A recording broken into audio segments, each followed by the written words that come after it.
Buongiorno a tutti cari amici, andiamo oggi a vedere il ritorno di due leggende, uno scontro tra Anand e Kasparov. Questi giocatori si scontravano soprattutto 20 anni fa, ma recentemente hanno giocato nel torneo Blitz di Zagabria nel 2021 e la partita è stata spettacolare, con mosse geniali, qualche errore, ma comunque spettacolare e fantastica. Anand apre con E4, C5. La siciliana, l'apertura più aggressiva. Anand opta per la siciliana aperta con D4 e Kasparov gioca cavallo F6, l'ordine corretto per forzare cavallo C3 ed evitare per sempre le idee del Marozzi con C4. A questo punto A6, la cosiddetta variante Najdorf, che è stato uno dei più grandi cavalli di battaglia di Kasparov. Alfiere G5, che è la linea principale, la linea classica, la più giocata con più teoria. Nero gioca E6, a questo punto F4. L'idea del bianco normalmente è continuare con donna F3, arroco lungo, eccetera. Ecco qua Kasparov gioca donna C7. Donna C7 è una mossa molto interessante, un po' secondaria rispetto ad altre mosse principali come, non so, alfiere E7, cavallo D7, che evitano già la doppiatura. Donna B6, la variante del pedone avvelenato. Donna C7 è una mossa che vuole evitare i sentieri battuti, esce dalle linee teoriche principali, anche se permette al bianco di catturare in F6 obbligando il nero a prendere di pedone. Si ottiene una struttura che è la cosiddetta struttura Rautzer, è tipica di un'altra siciliana che è la siciliana classica. Tornando indietro, la mossa 5, la siciliana classica, e con cavallo C6, dopodiché si può giocare alfiere G5 appunto, che è la variante il Rautzer. Ecco, diciamo che in questo caso nella Najdorf di solito si evitano le posizioni, si gioca, non so, alfiere 7, su alfiere per F6 si prende di pezzo, ma donna C7 è una variante molto ambiziosa dove il bianco cede la coppia degli alfieri ma rovina la struttura dei pedoni nel nero. A questo punto il bianco continua col suo piano standard, il nero gioca B5.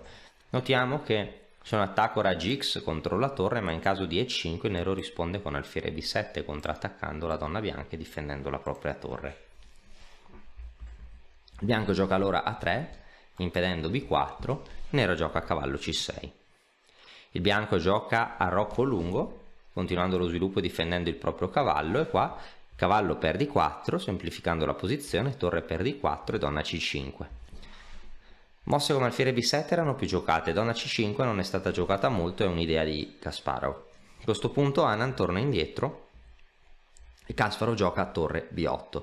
Kasparov toglie la torre, sottrae la torre dalla grande diagonale, perché se Kasparov avesse giocato B4 per provare a creare un contrattacco nell'ala di donna, per esempio appunto B4, ecco il bianco poteva giocare un contrattacco con E5 attaccando la torre nera, in caso di torre B8 cavallo E4, sarebbe devastante, e che si minaccia già la donna nera, il pedone in F6, il nero non ha tempo di aprire la posizione perché la sua posizione collassa. Sei alla ricerca di una scacchiera in legno professionale?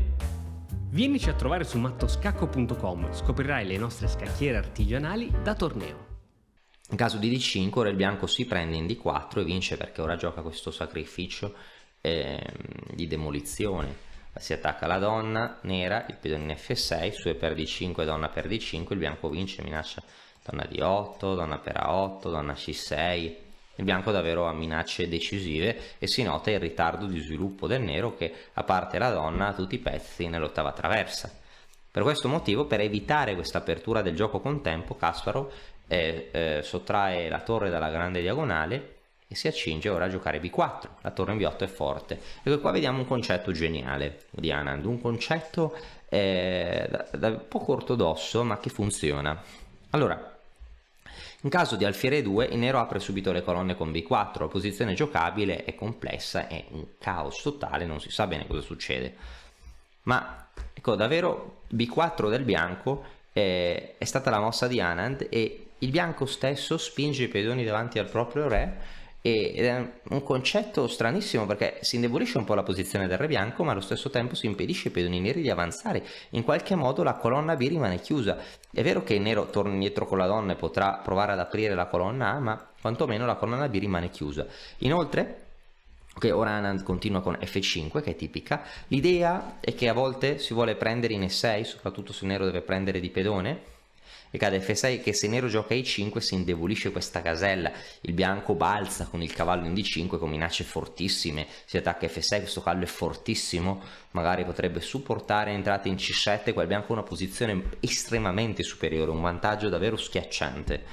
Ecco, diciamo che ovviamente il nero non cede, gioca A5, e a questo punto notare che qualora il bianco prendesse in E6, cosa che non è stata fatta in partita, il nero prende in E6 e su donna per F6 il nero crea controgioco con A per B4, perché ora se si prende la torre il nero continua con donna per A3, su re B1 per esempio errore, B per C3 il nero vince, il nero sta attaccando col pedone, l'alfiere, minacce fortissime, e se il bianco riprende in B4, torre G8 con l'idea alfiere G7, l'alfiere in G7 sarà fortissimo, la donna vuole entrare in A3 e in A1, qua sta meglio il nero, la posizione del bianco può collassare, quindi il bianco di fronte a una idea come A5 non prende che gli attiva il primo alfiere e poi dopo gli attiva tutti gli altri pezzi, bensì gioca un'altra mossa che è cavallo A2.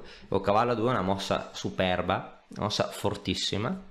L'idea di Anand è che ora in caso di A per B4 non si usa il pedone per ricatturare ma il cavallo in B4, allora il bianco ha arroccato, ha due pedoni isolati, una strategia poco convenzionale, modernissima, probabilmente anche merito delle analisi casalinghe di Anand o dei suoi secondi, è davvero un'idea geniale.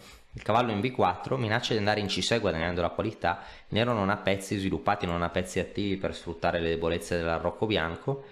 In caso di alfiere B7 per difendere il doppio in C6, a questo punto il bianco prende in E6, il nero deve danneggiarsi la struttura e perde, donna per F6, ora si minaccia la torre, si minaccia E6, con vantaggio decisivo del bianco perché davvero crolla tutta la posizione del nero.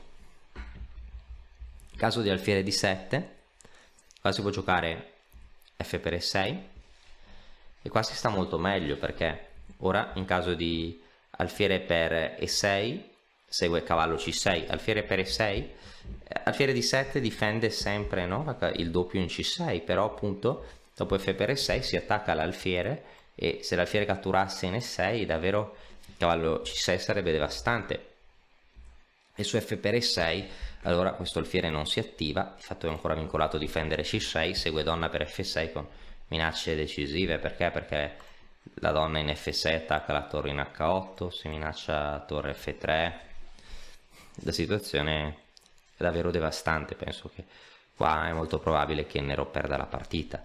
Non so se potrebbe giocare torre G8, ma poi segue torre, mi è sfuggito il mouse, torre F3 e il bianco vince, il bianco minaccia donna F7 con doppio. Se si gioca torre G7 rimane in presa l'alfiere in F8 con mato, la posizione nera crolla. Ecco allora che Kasparov gioca alfiere 7 e ritarda la cattura in B4 per impedire che il cavallo entri in gioco con effetti devastanti, ma ritardando la cattura in B4 il nero non potrà nemmeno aprire l'ala in cui sta attaccando e quindi non potrà compiere progressi. Questa posizione Anand continua lo sviluppo, Kasparov gioca H5, tipico, a questo punto re B1, forse era meglio catturare in A5 per forzare l'attivazione del cavallo con vantaggio del bianco. In caso di alfiere di 7, F per E6, di nuovo il nero non può prendere di alfiere per via del doppio e se prende di pedone il nero avrebbe la struttura compromessa. Anand però se la prende non comoda, re B1, migliora un po' il re su alfiere di 7, torre di 1.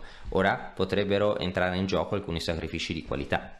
Il nero gioca H4 e il nero prova a spingere il suo pedone isolato, magari per tenere a bada la maggioranza del bianco e fissare il pedone in G2. Il bianco gioca B per A5 e alla fine il cavallo entra in gioco.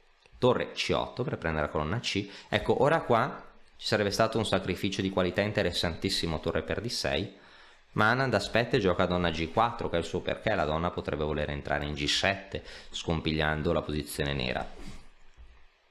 Nero gioca re F8, F per E6, fortissima, perché ora abbiamo detto che la presa in E6 non è desiderabile, perché il nero sarebbe molto passivo e ci potrebbero essere idee come E5, perché su D per E5 potrebbe seguire torre per D7, su F per E5 il re nero è molto esposto, potrebbe seguire donna G6 stringendo, restringendo la posizione del re nero e poi un attacco decisivo.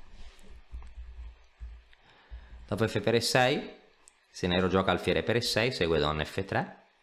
Nero ha giocato alfiere per E6, donna F3. A questo punto il nero ha attivato sul suo alfiere, però non può attivare l'altro alfiere, per esempio in G7, e l'alfiere in E7 è molto passivo. Torre C5, donna E3, mettendo la donna su case scure. Ecco, ora la posizione è circa pari, forse Kasparov avrebbe dovuto giocare Re G7 per portare in gioco l'altra torre, con gioco molto complesso, era un caos qua. E probabilmente i giocatori avevano anche pochi secondi, ed ecco, sicuramente, secondo me il Kasparov di una volta avrebbe giocato Re G7 e avrebbe vinto la partita. Ora Kasparov ha giocato F5 forse con un po' di impazienza e apre la posizione prima di aver chiarito la posizione del suo re di questa torre, e qua ecco già il bianco sta meglio. Probabilmente Anand avrebbe avuto un sacrificio in D6 fortissimo, perché sul alfiere per D6, torre per D6 c'è la torre in presa, e per esempio se la torre viene difesa tipo con donna C7, donna D4, attacca la torre in H8, si minacciano cose come torre D8, per esempio non so se la torre si sposta, non so, in H6 torre D8, Re 7, torre A8, c'è un attacco fortissimo perché si potrebbe minacciare il cavallo A6 doppio. Allora 6 doppio, il re nero esposto, davvero la posizione del nero è poco desiderabile, e comunque un sacrificio difficile da calcolare con pochi secondi. Anand gioca alfiere F3. Kasparov gioca F per E4, alfiere per E4, e di fatto non ottiene molto perché l'alfiere del bianco si attiva. In caso, diciamo, di torre C4, che è stata giocata in partita, forse con l'idea di sacrificare la torre e poi entrare in A2, il bianco gioca alfiere D5, decisione saggia, si vuole semplificare la posizione. A questo punto su alfiere per D5 può seguire cavallo per D5 attaccando l'alfiere con attacco pazzesco. L'alfiere non può nemmeno attivarsi in F6 perché sarebbe in presa. Kasparov gioca allora alfiere F6, ma purtroppo per Kasparov segue alfiere per C4, dopo per C4 torre per D6, e qua Kasparov abbandona. Perché sembra strano, ma il cavallo in B4 e il pione in A3 tengono insieme la posizione del bianco, non c'è donna 1 matto, non ci sono scacchi sulla colonna B e il bianco sta vincendo. Ci possono essere idee anche magari di sacrificare in E6 e vincere la partita. Sì, probabilmente anche un sacrificio in E6 potrebbe essere decisivo, il nero potrebbe perdere istantaneamente, e probabilmente il nero ha anche poco tempo, e di fatto la partita è terminata in questa posizione. Se il nero giocasse Re G7 per portare la torre in gioco, probabilmente non è necessario, ma sarebbe molto pericoloso per il nero anche sarebbero pericolose delle idee di questo tipo, no? Perché poi l'attacco del bianco è molto forte, il bianco qua non scherza, non so, potrebbe giocare donna E4, su Re G5 potrebbe seguire, non so, donna per E6 con attacco davvero fortissimo. In caso di donna per A3 potrebbe esserci un attacco con torre D5, su Re F4 questo sembra un matto o quasi matto. Se il re va in G6 potrebbe seguire donna F5, su H6 cade l'alfiere e poi c'è anche matto. In caso di re F7 potrebbe seguire torre D7 scacco, su re F8 cade l'alfiere e poi si dà matto. Su re 8 potrebbe seguire donna E6, re F8 e donna F7 matto. Una partita molto interessante, una partita brillante, spero che vi sia piaciuta e ci vediamo presto con altre partite brillanti di questi campioni.